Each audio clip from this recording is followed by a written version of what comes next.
Diloloskannya Komjen Polisi Budi Gunawan oleh DPR membuat Presiden Joko Widodo berada dalam kondisi sulit. Jumat ini Presiden mengabulkan tuntutan publik. Mas Kara, mengabulkan tuntutan publik, kalau Anda tadi bilang inilah, ya sudahlah ini paling aman gitu ya, untuk Presiden dan untuk semua. Betulkah begitu? Ini mengabulkan tuntutan publik atau memang? Saya kira ini solusi sementara. Solusi sementara. Pak Nunung, ya. Cuma yang mungkin ingin saya garis bawahi adalah meskipun saya mendukung keputusan ini, tetapi saya rasa kita semua harus mengingatkan bahwa ini sebetulnya tamparan yang saya kira sangat keras untuk Presiden Jokowi. Ada ya dulu pendukungnya yang bilang bahwa ini katanya nabok nyilih tangan, tapi kalau menurut saya enggak. Nabok nyilih tangan maksudnya Presiden meminjam tangan siapa? KPK, tangan KPK? Tapi kalau menurut saya yang tertabok adalah sekarang Presiden ini yang Jokowi tertabok sendiri. Presiden. Karena apa? Karena menurut saya begini, begitu ya. Saya kira jelas Presiden Jokowi melakukan kesalahan. Buat saya itu sangat jelas. Karena apa? Karena sebetulnya Presiden Jokowi tahu persis bahwa Pak Budi Gunawan sudah dicoret oleh KPK, sudah diperingatkan oleh PPATK bahwa pada saat menjadi calon menteri, menjadi calon menteri bahwa ada kekayaannya yang sangat diragukan kewajarannya. Anda tidak melihat bahwa desakannya begitu kuat dari partai pendukung misalnya, itu yang disebut-sebut. Betul, gitu kan? tapi dia kan presiden, dia kepala negara. Kalau mau bilang hak prerogatif, saya kira pada saat inilah seharusnya dia menyatakan bahwa saya punya hak prerogatif, dan menurut saya persoalannya terlalu prinsipil gitu, ya kan? Saya kira terlalu telanjang, terlalu blatant, terlalu nyata gitu bahwa 57 miliar anaknya berumur 19 tahun katanya mendapatkan pinjaman dari pengusaha, itu saya kira terlalu luar biasa. Walaupun sudah ada clearance dari kepolisian ya. Tapi itu clearance kan untuk data 2010. Untuk data terbaru saya kira jelas bahwa KPK dan PPATK memberikan tanda merah. Ini juga bukti ketika Pak Ikrar tadi mengatakan hak prerogatif itu ada batasnya juga. Iya, banyak yang marah kepada Presiden tentang upaya untuk terus memajukan BG ini sebetulnya. Tapi saya ingin mengatakan satu hal, ini kan kata kuncinya itu menunda. Iya, itu ditegaskan soalnya. Jadi menunda, dan itu berarti masih ada yang tersisa. Jadi kita tidak tahu, tapi kalau nanti BG betul-betul dihukum dan mempunyai kekuatan hukum yang tetapkan, berarti itu sudah jelas. Itu beda halnya ya. Itu sudah beda lagi begitu kira-kira. Iya, tetapi karena BG sudah lolos dari DPR, dicalonkan oleh Presiden dan lolos dari DPR, mau tidak mau, ya masa iya sih Presiden kemudian enggak, saya salah gitu. Pak Ikrar. Jadi begini, memang sebuah keputusan itu begitu masuk ke DPR kan sulit untuk ditarik. Ditarik lagi, ya. Ya. Tapi kita juga tahu ya, pasti beberapa pembisik itu seperti juga Machiavelli pasti mengatakan bahwa sebuah keputusan yang udah diambil jangan diubah hanya gara-gara adanya tekanan politik khususnya dari masyarakat. Sebab kalau begitu nanti Presiden dianggap lemah. Tapi buat saya keputusan malam ini membuktikan bahwa Jokowi itu masih seorang yang rasional, ya. Jadi dia berpikir karena dia tidak menjalankan keputusan yang sudah dibuat oleh DPR, tapi justru menjalankan yang lain, ya. Apalagi ini juga bertentangan dengan hasil rapat di rumah Megawati kemarin malam, ya, yang mengatakan bahwa KIH solid mendukung pengangkatan Budi Gunawan sebagai Kepala Kepolisian Republik Indonesia. Artinya mengabaikan DPR, mengabaikan partai pendukung, partai-partai pendukung. Buat saya ya. Dan buat saya kedua beliau yang sekarang itu benar-benar duit tunggal. Kenapa demikian? Sejak awal JK juga sudah mengatakan kalau memang sudah dinyatakan itu sebagai tersangka, ya memang sebaiknya dicabut. Dan kelihatannya Presiden juga sepakat dengan pandangan Wakil Presiden. Jadi dua-duanya juga kelihatannya masih firm ya, masih satu visi, masih satu duit tunggal ya. Kenapa gitu demikian? Karena kita tahu ya, memang jarang sekali seorang presiden itu mengubah satu keputusan yang sudah dibuatnya. Apalagi dalam tempo sebentar ya. Betul, tapi lagi-lagi ini menunjukkan bahwa logika kekuasaan untuk saat ini sama dengan logika masyarakat, khususnya para pendukungnya, khususnya mereka-mereka yang ingin melihat institusi Polri tidak dipimpin oleh seorang koruptor. Paling tidak ini sekarang ini tersangka. Tapi buat KPK, Pak Bibit, buat KPK ini mempermudah mungkin ya putusan Kepres ini. Saya kira ketika Pak Budi Gunawan ditunda. Iya, saya kira KPK akan jalan terus, walaupun sulit akan jalan terus. Nah, kemudian yang kita lihat sekarang ini, menurut saya inilah salah satu gaya tarian Pak Jokowi dalam mengantisipasi 4 kepentingan tadi. 4 kepentingan tadi, sehingga ini salah satu ini.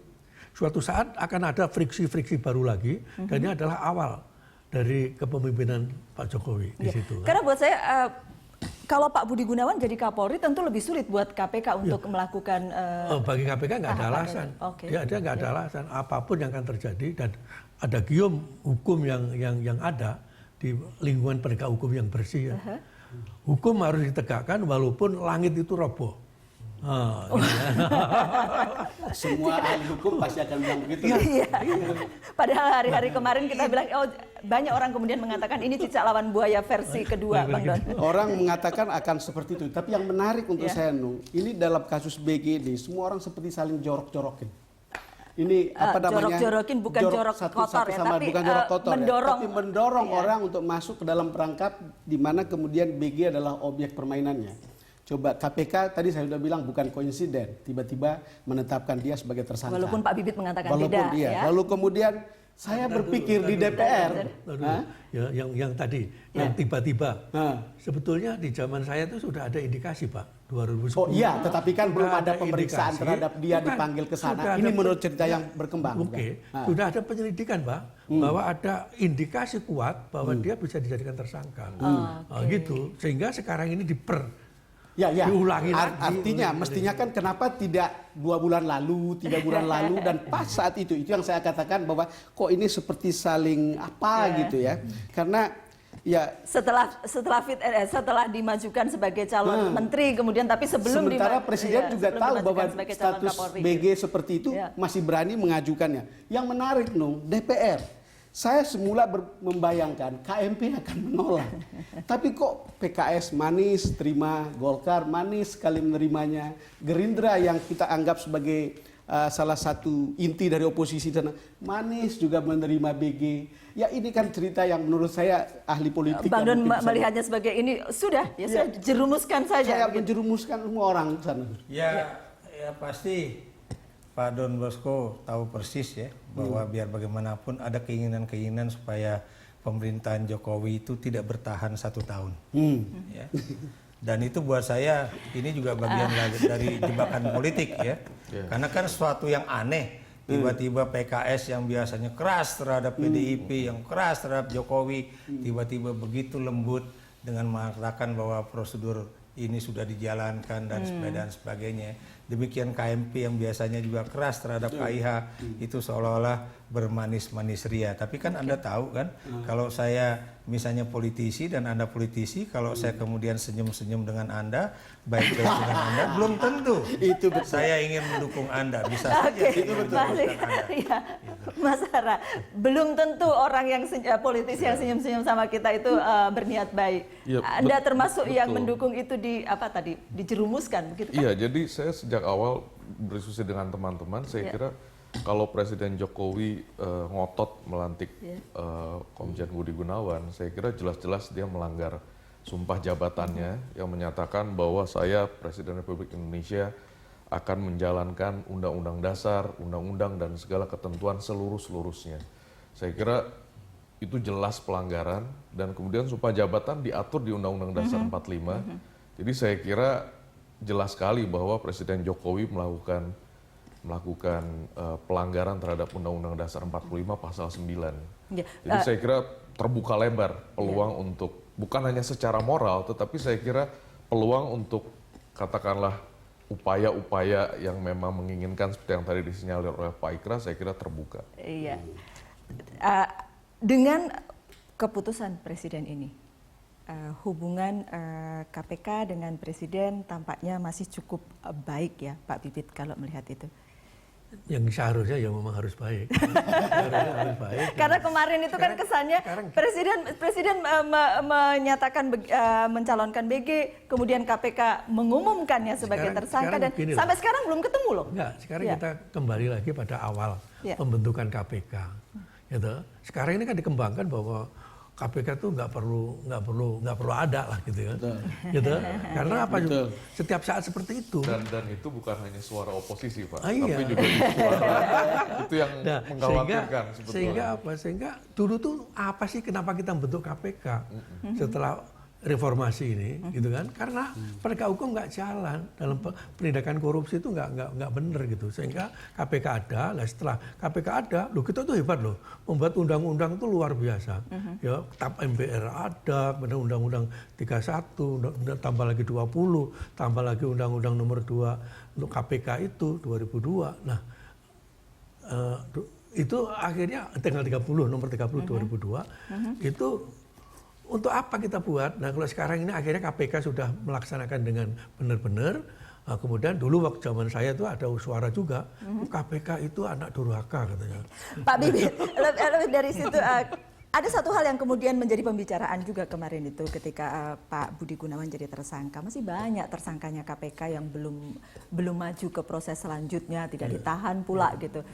Kan KPK lihat kepentingan dong. Dia akan menyelamatkan bangsa ini. Menyelamatkan presiden juga supaya tidak salah milih orang. Oh, jadi itu diumumkan sebelum terjadi kekeliruan lebih besar. Begitu perkiraan Pak Bibit. Oke, kita akan kembali kepada Anda sesaat lagi dan terima kasih Pak Bibit sudah hadir di The Headlines ya. Thank you.